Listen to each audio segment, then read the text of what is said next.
Paano nga ba natin malalaman kapag nasagot na ni God ang prayer natin?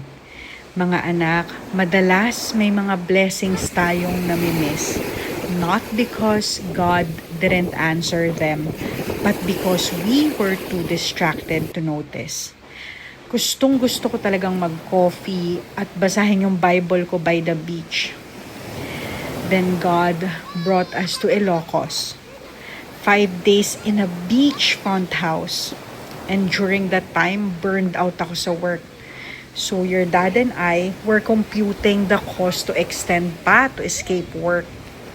Nakalimutan kong i-enjoy kung anong nasa harap ko. Grabe, 5 days tayong nandun, pero nung huling araw ko lang na-realize that I was in one of my answered prayer. And that's when it hit me.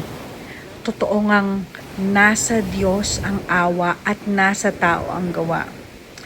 Answered prayers require our obedience too. On our last day, I finally choose to step out, pour my coffee and read. And right there, God gently reminded me, 5 araw ko nang sinagot ang prayer mo. Ngayon mo lang napansin. Mga anak, kapag sinagot na ni God ang dasal nyo, don't let worry steal it. Learn to move, recognize His grace, and just soak in it. I love you.